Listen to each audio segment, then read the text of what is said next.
disahkan. Mereka memohon supaya Mahkamah Persekutuan membuat satu perisytiharan bahawa persidangan di bawah pokok tidak sah. Walau macam mana pun Mahkamah Persekutuan tidak membuat apa-apa perisytiharan, sehingga hari ini semua pengamal undang-undang, khususnya mereka yang pakar dalam perlembagaan persekutuan, perlembagaan negeri, mereka ini menyatakan bukan hanya mesyuarat bawah pokok itu sah sesah-sahnya, kalau mereka juga bergayut-gayut macam keluang bermesyuarat atas pokok lagi sah. Di bawah pokok itu kami telah meluluskan 3 usul, 2 usul dan 1 ketetapan. Pertama, usul untuk membubarkan Dewan Undangan Negeri dilulus pada 3 hari bulan. Yang keduanya, usul menyokong Menteri Besar juga diluluskan. Dan yang ketiganya, ketetapan yang dibuat oleh Jawatan Kuasa Hak Kebebasan yang dipengerusikan oleh Tuan Speaker menggantung Mugabe 18 bulan, menggantung 6 lagi 12 bulan, juga telah diterima laporan itu di bawah pokok. Saudara-saudara, itulah yang kami gunakan ketetapan usul yang diluluskan di bawah pokok sampai hari ini. Pihak lawan, saudara-saudara, mereka terpaksa berempas pulas untuk mereka menjustifikasikan bahawa persidangan mesti dibuat pada 7 hari bulan. Oleh kerana mesyuarat akhir dibuat pada 13 hari bulan 11, dia tidak boleh menjangkau lebih 6 bulan tidak bersidang. Maka mereka berempas pulas untuk mengadakan mesyuarat sebelum 13 hari bulan 5. Maka 7 hari bulan merupakan tarikh yang ditandatangani oleh Setiausaha Dewan kepada ahli-ahli Dewan Undangan Negeri tanpa diketahui dan dimaklumkan kepada Tuan Speaker. Maka berlakulah pergelutan oleh kerana kami merasakan bahawa kami nak hadir pada 7 hari bulan itu tak kena, kerana Tuan Speaker tidak tahu. Tapi oleh kerana ianya telah diperkenankan, digazetkan oleh tuanku, maka kita juga turut hadir dalam protes. Pada 7 hari bulan, pada 7 hari bulan pagi, setelah ke bawah duli yang teramat mulia Pemangku Sultan hadir untuk memeriksa perbarisan.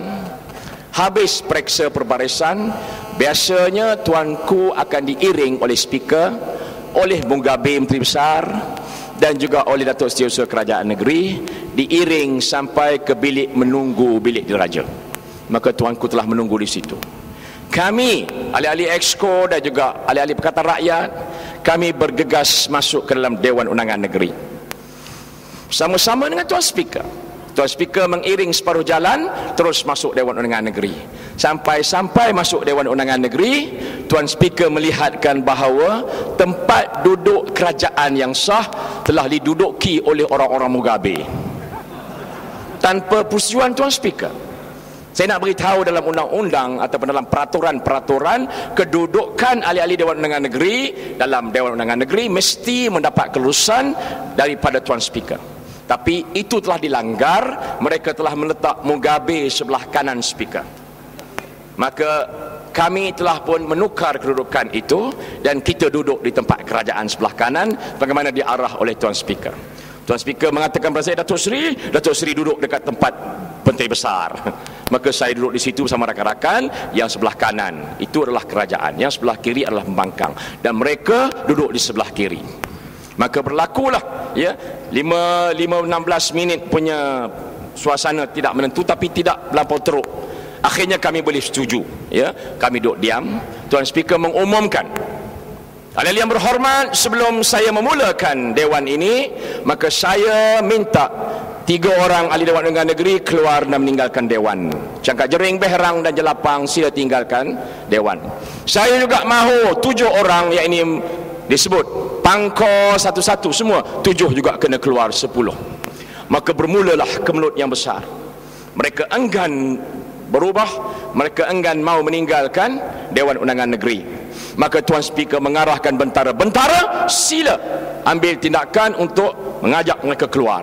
Bentara relax sahaja, kerana bentara telah pun menafikan hak Speaker. Dia hanya mengikut telunjuk daripada Datuk Setiausaha Kerajaan Negeri. Dia buat muka macam lembu kenyang. Tahu lembu kenyang? Dia buat tak tahu, lembik macam tu je. Sehingga saya beritahu saya kata, bentara, ikutlah peraturan dewan, arahan daripada Tuan Speaker, sila buat. Dia tak tahu. Tuan Speaker sebut banyak kali dalam pembesar suara, tidak mahu juga. Akhirnya mereka telah mengarahkan switcher, budak technician yang menjaga mic itu, tutup mic speaker tak boleh bercakap, saudara-saudara. Suara dia tidak didengar dalam dewan.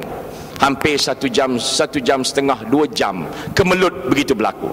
Dan dia menyebut bertalu-talu, kata dia, saya tidak akan mulakan dewan ini kecuali ke-10-10 ini meninggalkan Dewan Undangan Negeri. Dia hanya berterusan begitu hampir 2 jam setengah, saudara-saudara. Tuanku masih menunggu di bilik menunggu.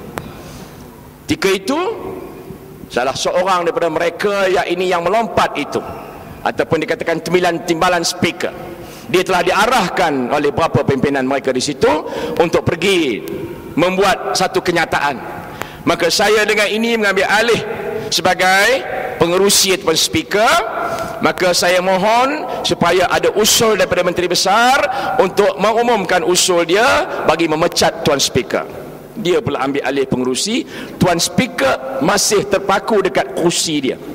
Daripada pagi 9.30 dia duduk di situ. Dia tak keluar minum, tak keluar makan, tak pergi ke bilik air. Dia duduk sampailah ke tahap dia kena usir keluar. Terdahulu daripada itu, mereka telah mengadakan perjumpaan mereka kecil-kecil, disaksikan oleh orang-orang besar jajahan, disaksikan oleh pengarah-pengarah jabatan kerajaan. Mereka melihat perlakuan 31 orang itu. Antara mereka melantik satu speaker baru dan dibawa speaker yang baru lantik itu masuk dalam dewan.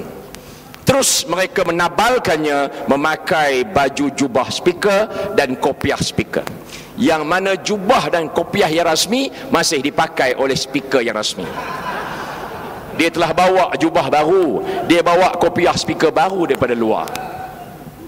Maka kami, setelah dia ditabalkan, mereka telah pun membuat usul, macam-macam usul menafikan ketetapan dibuat bawah pokok tidak sah. Mereka melaksanakan jawatankuasa baru, hak kebebasan. Mereka terus luluskan 5-6 perkara. Kami cuba sebaik saya upaya untuk menentang apa saja yang dinyatakan oleh Tuan Speaker yang baru dilantik. Tapi akhirnya, saudara, oleh kerana tuanku menunggu dah hampir 4 jam 5 jam ini, maka Tuan Speaker itu mahu pergi ke tempat speaker yang sah. Maka kami telah menahannya. Kami telah mengarahkan, dan speaker juga mengarahkan, bahawa dia adalah orang luar, dibawa masuk oleh Barisan Nasional. Dia bukan ahli Dewan Undangan Negeri. Kami menghalaunya keluar, tapi dia tidak mahu. Akhirnya mereka ramai-ramai datang setelah kami menyatakan di tempat mereka bahawa dia tidak ada hak untuk duduk dalam Dewan Undangan Negeri. Kami mahu dia patuh kepada arahan speaker meninggalkan dewan. Dia enggan, saudara-saudara. Maka akhirnya mereka telah pergi meluru kepada speaker yang benar ini, Siva Kumar, di tempat speaker yang agak tinggi tempatnya. Mereka memaksa dia turun. Kami daripada Pakatan Rakyat menyerbu untuk menyelamatkan dia. Maka kami kelilingi speaker yang sah itu. Kami kelilingi budak rakan-rakan Pakatan Rakyat ni. Tak beritahu kat Perak ni, Pakatan Rakyat dia orang dia tegap-tegap semua. Hak puak-puak depa tu kecil manis, ada darah tinggi ada. Depa tak pernah kuat.